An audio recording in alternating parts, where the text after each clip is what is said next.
할렐루야, 사랑하는 성도 여러분, 하나님께서 우리에게 2026년 1월 28일 수요일 우리 인생의 새날을 이 새벽에 선물로 내려주고 계십니다.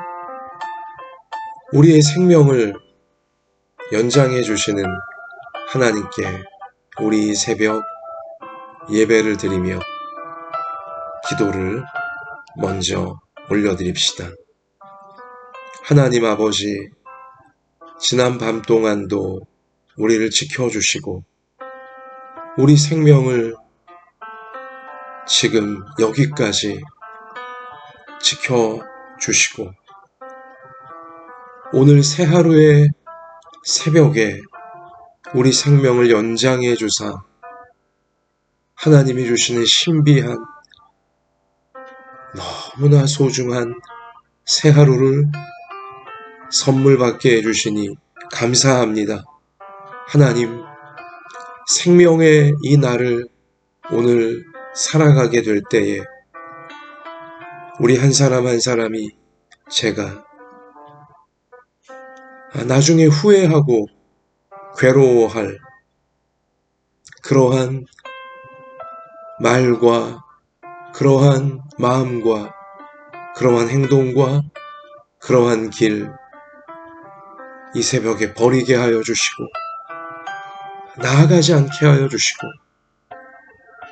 나중에 하나님 기쁘시게 하고 사람들을 행복하게 해줄 수 있는 그러한 말과 그러한 마음과 그러한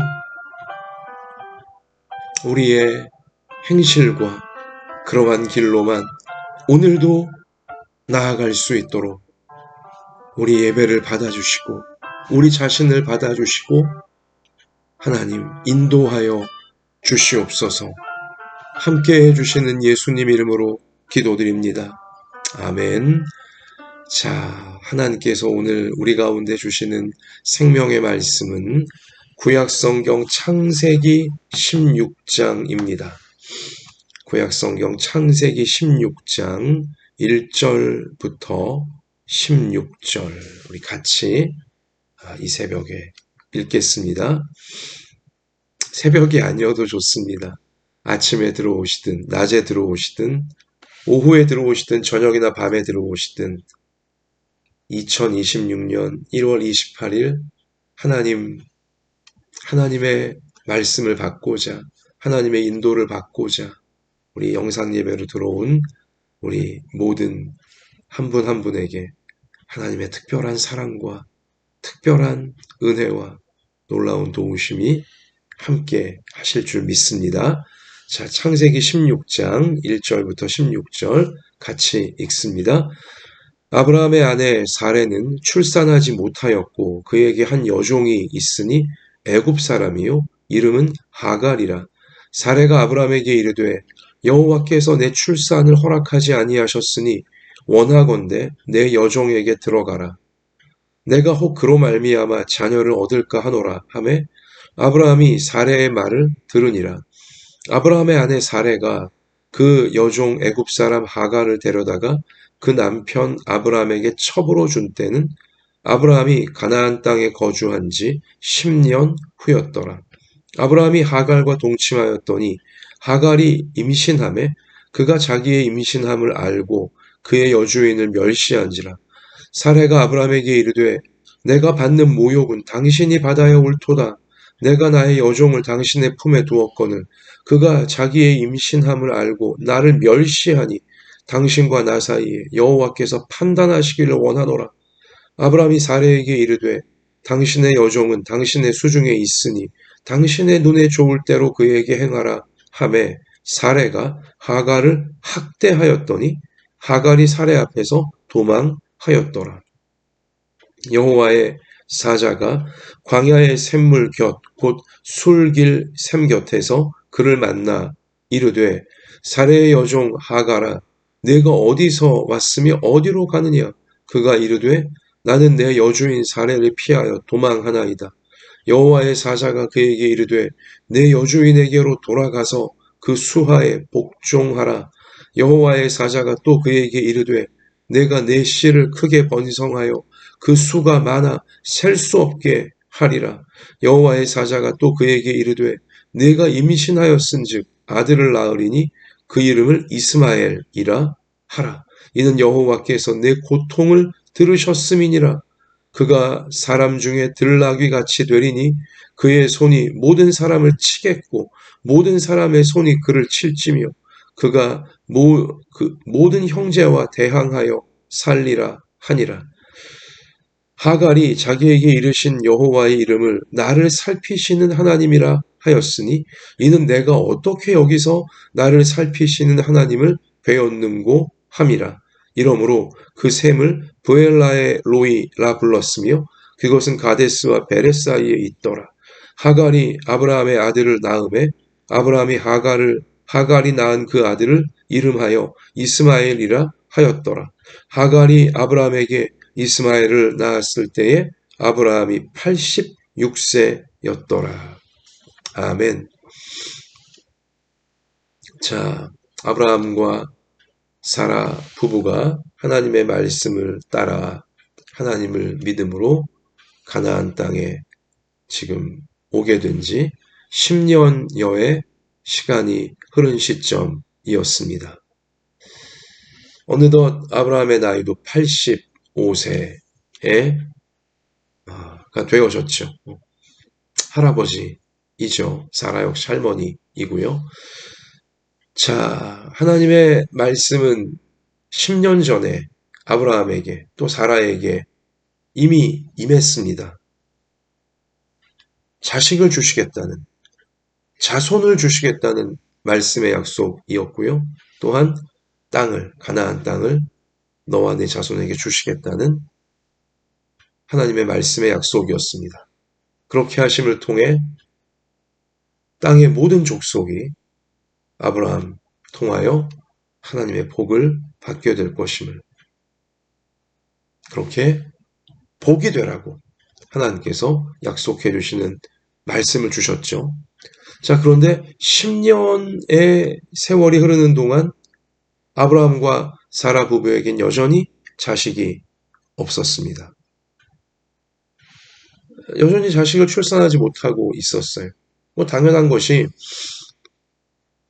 사라는 이미 성경이 몇 번에 걸쳐서 알려주듯이 생리가 끊어진 지 오래됐거든요. 할머니이니까요. 그러니까 아이를 낳을 수 있는 이 생물학적 상태가 전혀 아닌 것입니다.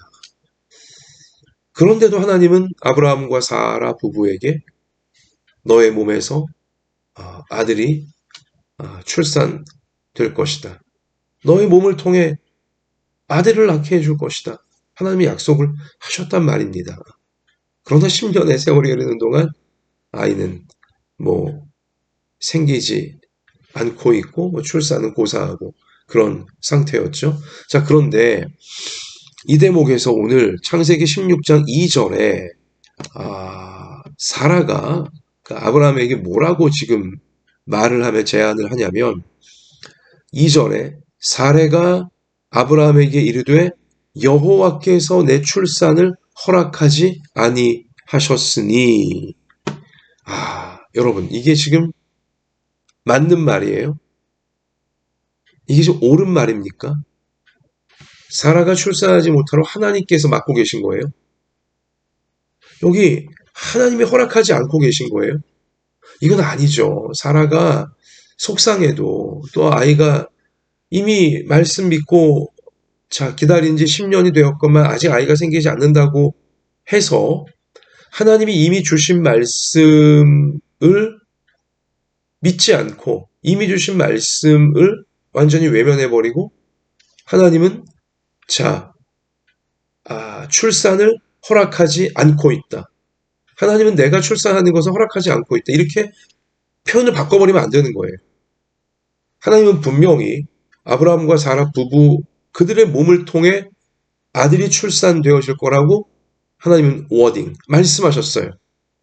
그런데 여러분 그 말씀 속에 뭐가 있는 거예요? 하나님이 아들을 허락하시겠다는 거예요. 출산을 허락하시겠다는 거잖아요.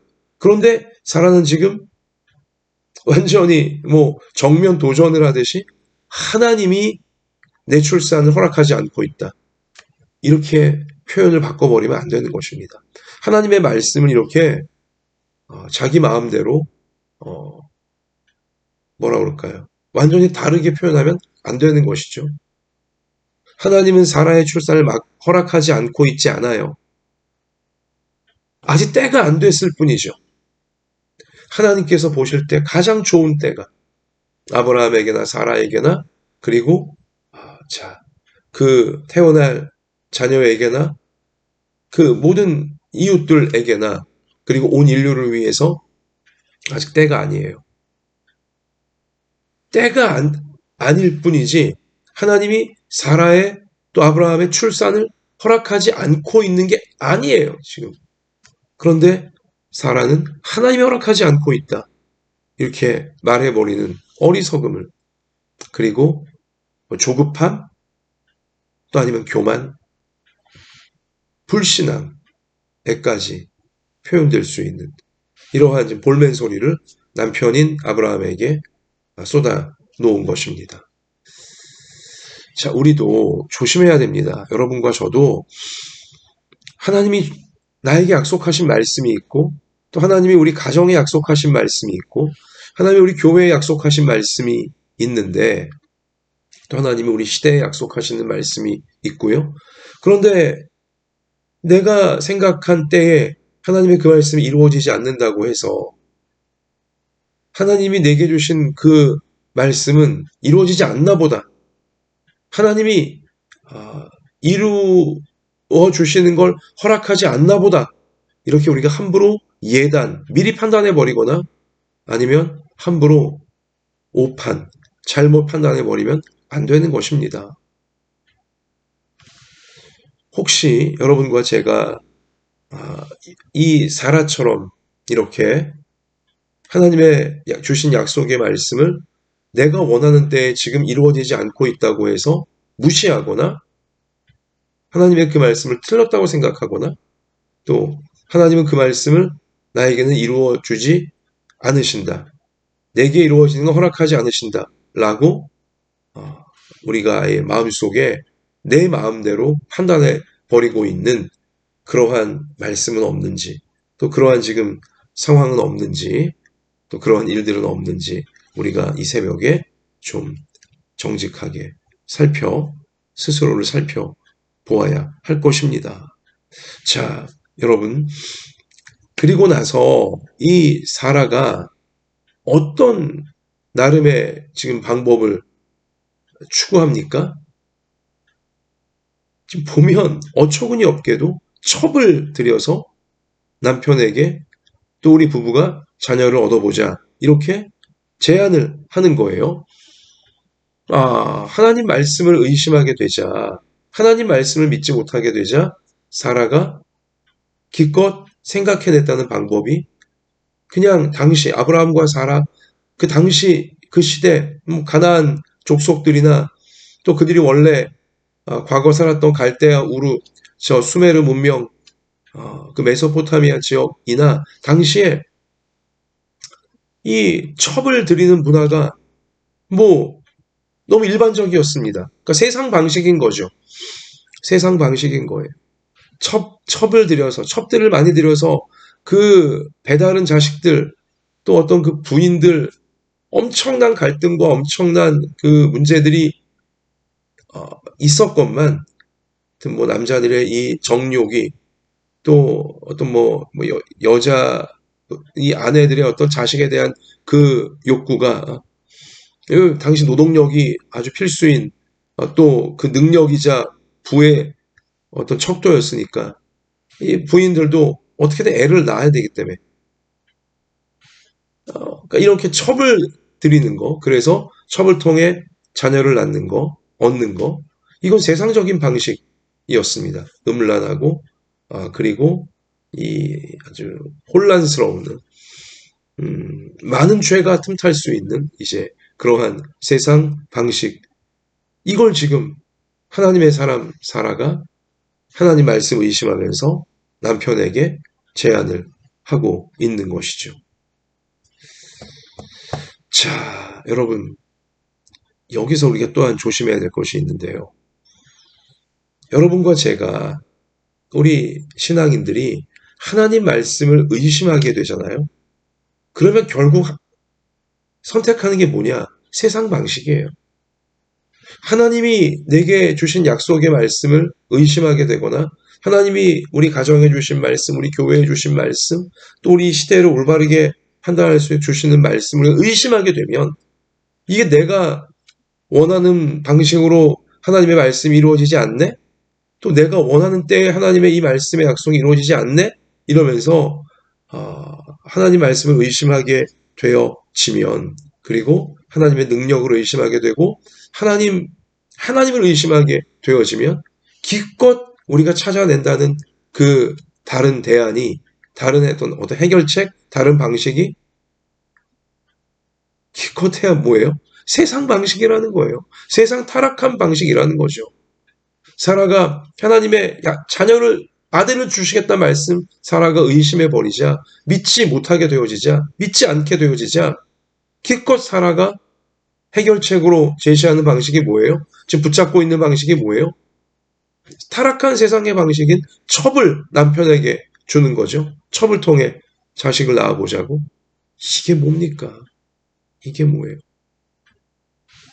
자, 여러분, 그래서 이 사라가 데리고 있었던 하갈이라는 첩을 남편에게 이제 주는 것이죠. 자, 근데 여러분 보세요. 이게 참, 아무리 부인이 첩을 준다고 해도 아브라함은 믿음의 조상이잖아요. 하나님의 말씀을 믿는 사람이잖아요. 하나님 말씀을 따라 모든 것 다 뒤로 하고 정말 훌륭하고 신실하게 하나님 말씀 붙들고 가나안 땅에 왔고 10년 동안 말씀 안에서 잘 지금 버티고 믿음이 성숙해 가고 있는 길이었어요. 자, 근데 지금 자기 부인 사라가 하나님 말씀 의심하고 하나님 말씀 믿지 못하는 한마디 하고 볼멘 소리 하고 또 타락한 세상 방식인 첩을 통해서라도 뭐 아들을 낳아보자 이런 제안을 한다고 해서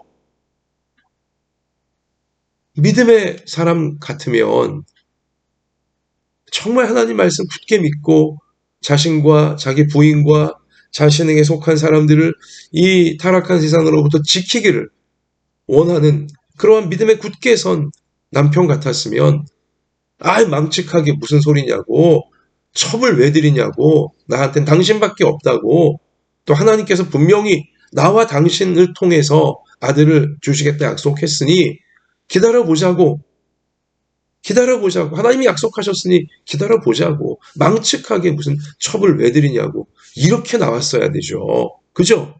자, 그런데 성경에 보니까, 자, 오늘 말씀 가서 보세요. 우리 오늘 우리 2절입니다. 다시 한번. 사레가 아브라함에게 이르되 여호와께서 내 출산을 허락하지 아니하셨으니 원하건대 내 여종에게 들어가라. 내가 혹 그로 말미암아 자녀를 얻을까 하노라 하매 아브라함이 사레의 말을 뭐예요? 들으니라. 이런 참 고민하지도 않고 아브라함이 사레의 말을 들으니라. 이런 참, 여러분 생각나는 또 다른 인물이 있지 않으십니까? 이렇게 딱 거의 무의식적으로 딱 매치가 되는 또 다른 남자 성경의 인물이 있을 텐데요. 누구예요? 아담이잖아요. 아담. 하나님이 선악과를 먹지 말라고. 에덴 동산의 모든 나무 열매 다 먹어도 되지만 선악과만큼은 범하지 말라고 하나님이 신신당부 말씀하셨건만 자기 부인 하와가 이미 선악과를 뱀에게 속아서 먼저 먹고 와서 남편에게도 선악과를 먹으라고 했을 때 아담이 어떻게 했어요? 이게 무슨 짓이냐고, 큰일 날라고 이렇게 한 게 아니라 부인이 선악과 먹으라고 하니까 넙죽 그냥. 여기 지금 아브라함도요, 부인 사라가 첩을 드리라고 하니까 넙죽 그냥 또.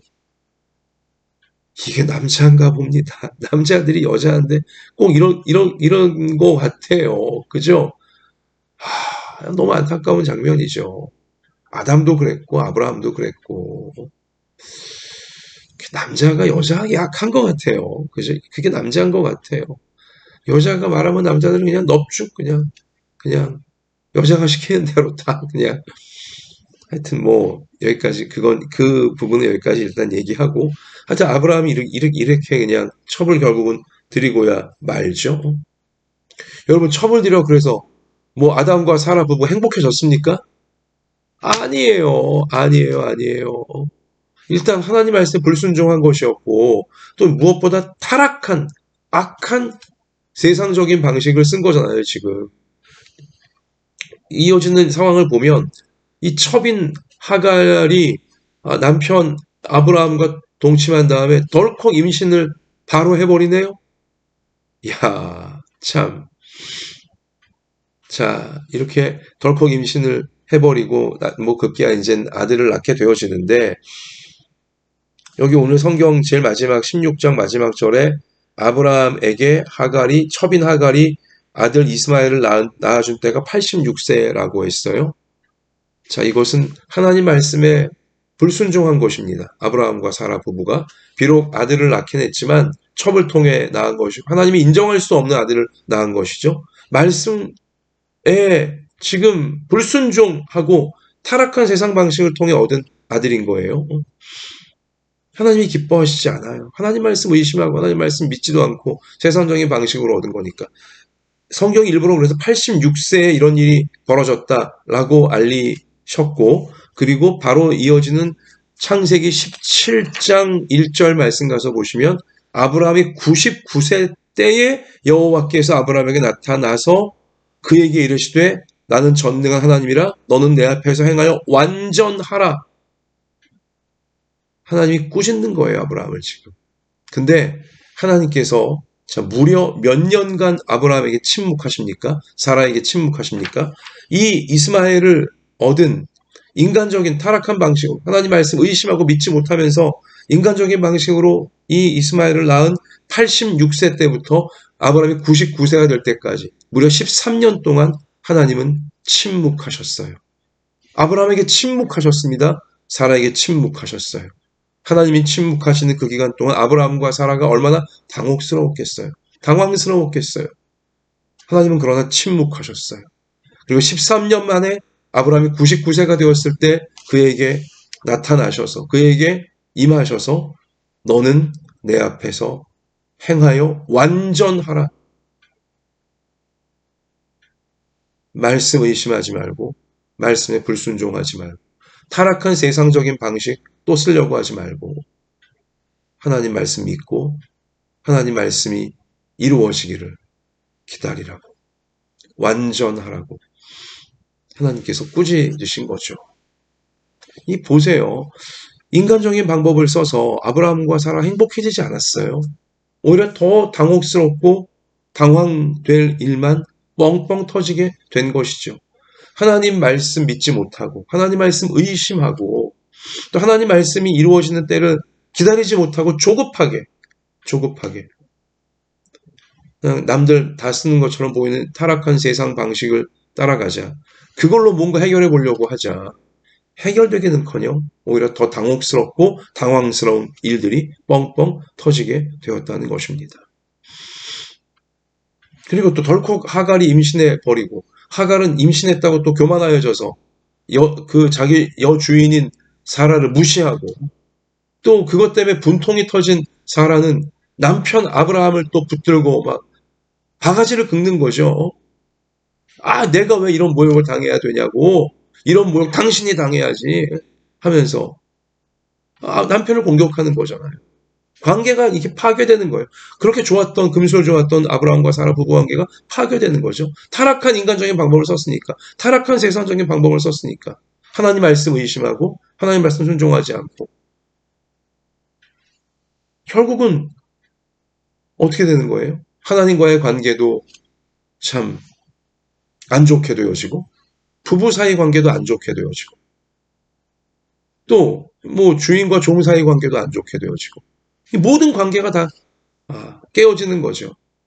이유가 뭐예요? 하나님 말씀 의심하고 하나님 말씀 믿지 않고 하나님 말씀이 이루어지는 때를 기다리지를 못하고 그리고 조급하게 타락한 세상적인 방식을 남들 다 그러고 있으니까 합리화시키며 써버리니까 결국 행복해지기는커녕 좋은 일이 생기기는커녕 원하지 않던 이런 하나님과의 관계가 나빠지고, 또 부부관계, 가족관계, 이웃관계, 사람과의 관계가 나빠지고, 당황되고 당혹스러운 일들이 뻥뻥 터지게 되고, 갈등하게 되어지고, 불화하게 되어지고, 그리고 이렇게 공격적이 되고 원망하고 짜증내고, 이런 일만 뻥뻥 터지게 된다는 것이죠.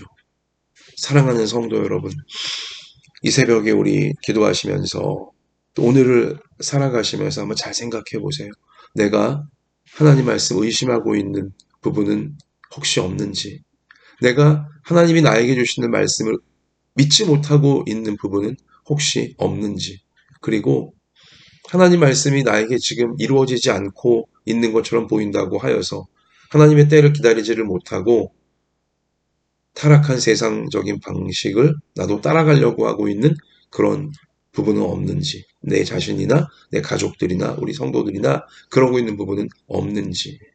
남들 다 하니까 나도 그거 해야 되는 거 아니야? 타락한 세상 방식인지는 모르고 그냥 무턱대고 하나님의 때를 기다리지 못하고 말씀이 이루어지는 때를 기다리지 못하고 그러고 있는 것은 없는지 우리가 잘 살피셔야 돼요. 만약 사라처럼, 아브라함처럼 하나님 말씀 의심하고 하나님 말씀 불순종하면서 하나님 말씀 믿지 않으면서 타락한 세상 방식, 남들 다 그러니까 나도 괜찮겠지 하면서 따라갔다가는 어떻게 되어져요? 하나님과의 관계도 나빠지고, 가족과의 관계도 나빠지고, 이웃과의 관계도 나빠지고, 갈등이 일어나고 원망하게 되고 싸우게 되어지고, 그리고 당황되고 당혹스러운 일들만 벌어지게 된다는 사실, 오늘 말씀해 주시는 경고를 우리가 잘 새기면서 우리 이러한 잘못된 길로 여러분과 제가 절대 나아가지 않도록, 우리 가족들과 성도들이 나아가지 않도록 말씀을 굳게 믿고 말씀에 순종하며 말씀이 이루어지는 때를 나의 생각 내려놓고 나의 감정 판단 내려놓고 말씀이 이루어지기를 기도하며 끝까지 하나님 말씀 신실하게 우리 따라가는 우리 평생이 되어지기를 우리를 구원하신 예수님의 이름으로, 말씀을 주시는 예수님의 이름으로 축원합니다. 자, 그리고 여러분 여기 보시면 하갈이 임신했다고, 종인데 자기 여주인 사라를 멸시하잖아요. 여기 지금 보면 4절에 아브라함이 하갈과 동침하였더니 하갈이 임신함에 그가 자기 임신함을 알고 그의 여주임을 멸시한지라. 여주인은 애도 못 낳은 여자인데 자기는 바로 애를 갖게 됐으니 참 교만한 사람이에요. 그죠? 어떻게 종인 주제에 당시 이 계급 사회였던 당시에 종인 주제에 바로 임신 좀 했다고 여주인을 이렇게 멸시를 하는 이런 하갈의 참 이 어리석은 모습 우리가 보게 되어지고요. 또 당연히 이렇게 되어지니까 여주인인 사라가 기분이 좋을 리 없죠. 분노가 치미는 거죠. 그래서 5절 사레가 아브라함에게 이르되 내가 종에게 받는 모욕은 당신이 받아야 옳도다. 내가 나의 여종을 당신의 품에 두었거늘 그가 자기 임신함을 알고 나를 멸시한 당신과 나 사이에 여호와께서 판단하시기를 원하노라. 또 사라도 삐져갖고 지금 또 이제 이렇게 남편을 공격하고 있는 것이죠. 여러분 이러한 모습에서 우리가 무엇을 깨닫게 됩니까? 사람이 어떤 존재인지를 우리가 알게 되어지죠. 내가 남보다 조금 잘하는 게 있는 것 같으면 금방 교만해져서 남 무시하려고 하는 거. 하갈 같은 모습이 여러분과 저에게도 있을 수 있어요. 또 사라의 경우를 보면 내가 남보다 조금 못하는 것 같으면, 내가 남보다 조금 지금 뒤처지는 것 같으면 금방 우울해지고 또 금방 삐뚤어져서 마음이 또 남을 공격하려고 하고, 내가 남보다 좀 잘하는 것처럼 느껴져도 나보다 못하는 것 같은 사람 공격하려고 들고 무시하려고 들고, 또 내가 남보다 좀 못하는 것처럼 느껴지면 금방 우울해지면서 나보다 잘하는 것 같은 사람 막 공격하고 마음이 삐뚤어져서 막 공격하고, 이게 참 타락한 사람의 현실이고 민낯이고 여러분과 저도 그렇게 되어질 수 있다는 거죠. 요즘 내가 혹시 이러고 있는 부분은 없는지, 우리 가족들이 이러고 있는 부분은 없는지 잘 살펴보는 이 새벽이 되어지기를 원합니다. 내가 남보다 조금 잘하는 것 같다고 남을 공격하거나 무시하거나, 내가 또 남보다 좀 못하는 것 같다고 우울해져서 삐뚤어져서 또 가족을 공격하거나 이웃을 공격하고 있는 부분은 혹시 없는지, 이건 마귀에게 지금 속고 있고 홀려 있는 부분들이거든요. 이런 부분 빨리 버려야 할 것입니다. 성경은 말씀하시죠. 잠언 18장 12절에서 사람의 마음의 교만은 멸망의 선봉이요 겸손은 존귀의 앞잡이니라. 마음이 교만해지면 반드시 멸망길에 서게 된다는 거예요. 성경이 경고해요.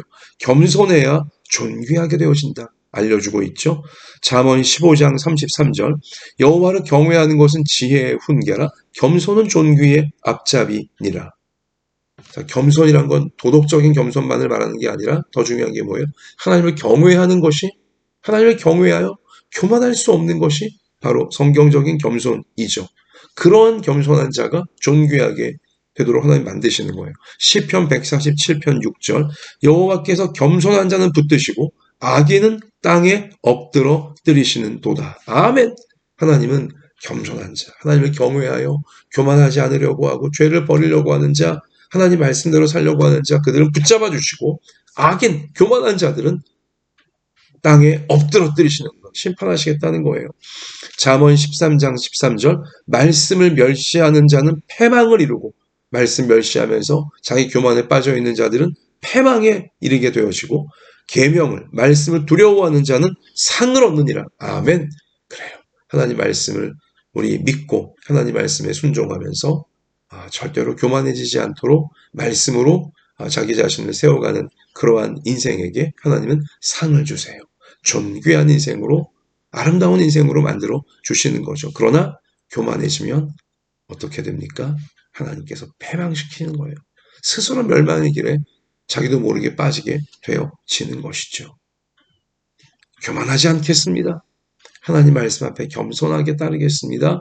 이것이 여러분과 저의 평생이 되고 우리 모든 가족들, 성도들의 평생이 되어지기를, 그래서 하나님께 다 상받는 말씀 그대로 우리 이루어지는 우리가 되었으면 정말로 좋겠습니다.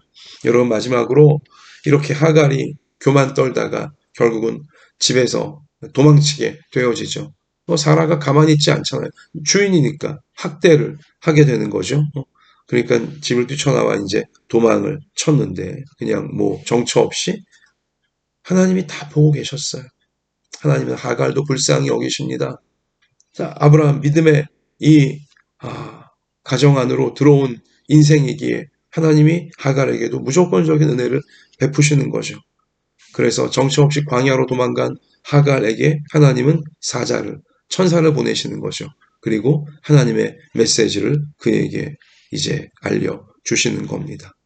다시 돌아가라고, 믿음의 집으로, 믿음의 가정 안으로 다시 돌아가라고, 자, 사라에게로, 아브라함에게로 가라고, 가야 될 길을 분명히 하나님은 천사를 통해 알려주셨고요. 자, 그리고 너가 임신한 그 아이 잘 낳을 수 있도록 하나님께서 도와주겠다고 약속을 하시죠. 그리고 그 이름까지 하나님이 지어주시잖아요. 이스마엘이라고 이름을 지어라. 오늘 말씀에 가서 보면 11절에 여호와의 사자가 또 그에게 이르되 내가 임신하였은즉 아들을 낳으리니 그 이름을 이스마엘이라 하라. 이는 여호와께서 너의 고통을 들으셨음이라. 고통을 들으시고 너가 괴로워하는 너의 신음소리를, 너의 눈물을 하나님이 보시고 이렇게 아들을 주셨으니 하나님이 들으셨다. 하나님이 기도에 응답하셨다는 뜻으로 이스마엘이라고 이름을 지으라고 하나님이 주신 이름인 것이죠. 얼마나 은혜로우신 하나님이십니까? 자, 그러자 감동한 이 하갈이, 당시의 종들은 정말 천대받는 인생들이었는데 자신에게 따뜻하게 이렇게 종인 자신에게 찾아와 주시고, 자기가 하나님 부르지도 않았는데, 하나님 찾지도 않았는데 그냥 정처 없이 도망가고 있었는데 먼저 찾아와 주셔서 저 아들을 낳게 해주겠다, 아들 이름까지 지어주신 하나님께 감격하여 이 하갈이 자, 여호와 이름을 거기서 어떻게 합니까? 13절에 하갈이 자기에게 이르신 여호와 이름을 나를 살피시는 하나님이라 신앙 고백을 하는 거예요. 하나님이 나를 살피신다. 이 미천한 인생을 살펴주신다. 나를 살피시는 하나님이라 하였으니 이는 내가 어떻게 여기서 나를 살피시는 하나님을 배웠는고 함이라. 이러므로 그 샘을, 자, 하갈이 하나님의 사자를 만난 그 샘을 부엘라헬로이라고 이름을 붙였어요. 부엘라헬로이는 살아계셔서 나를 살펴주시는, 돌봐주시는 하나님의 우물이란 뜻인 겁니다. 신앙 고백을 하는 거죠. 여러분, 그래요. 나의 울음소리 사람들은 못 들어도 안 들어도 하나님은 다 듣고 계세요. 그리고 나를 살피러, 나를 돌봐주시러 항상 곁에 이미 내가 찾지도 않아도 와 계세요. 그리고 은혜를 베풀어 주시고 가야 될 길을, 생명의 길을 알려주시는 것이죠. 하나님은 나의 고통을 아시고 내 고통스러운 기도와 눈물을 다 듣고 계신다. 그리고 돌봐주신다. 이 사실을 여러분 꼭 기억하시면서 우리 하나님께 우리의 고통과 눈물 다 맡기시며, 사람이 몰라줘도, 사람이 안 도와줘도 전능하신 하나님 아버지께서 다 알고 계시고 듣고 계시고 도와주신다는 사실 인하여서 우리 힘차게 우리 고통과 눈물 중에도 하나님이 인도하시는 말씀의 길, 이리로 가라고 알려주시는 말씀의 길로 우리 잘 나아가서 하나님의 선한 뜻을 이루어가는 여러분과 저, 우리 모든 부모 자녀 평생이 되어지길 우리를 구원하신 예수님의 이름으로 축원합니다. 하나님 아버지, 오늘 이 말씀이 우리 인생에 이루어지기 원하오니 이 말씀 굳게 믿고 이 말씀대로 실천하여서 우리 악한 마귀 절대 틈 못하게 막아내고 죄악의 유혹에 빠지지 않도록, 교만해지지 않도록 막아내고 말씀이 이루어지는 앞날로 우리 믿음 가운데 잘 나아가는 우리 평생이 꼭 되게 하여 주옵소서. 이 말씀의 길로 잘 나아갈 수 있게 연약한 우리 몸을 고쳐주시고 연약한 우리 마음을 고쳐주시고 형편과 처지를 아시오니 살아계신 하나님, 하갈을 돌보신 것처럼 우리 살펴주시고 돌봐주셔서 하나님이 함께 하시는구나, 하갈처럼 감격하여 우리 오늘도 고비를 이겨내고 위기를 이겨내면서 하나님의 선한 말씀, 아름다운 미래 이루며 나아가도록 친히 인도해 주실 줄 믿고 감사드리며 예수님의 이름으로 간절히 기도드립니다. 아멘. 개인적으로 기도하시면서 삶의 현장에 나가 승리하는 모두가 되시기를 축복합니다. 주님이 함께 계십니다.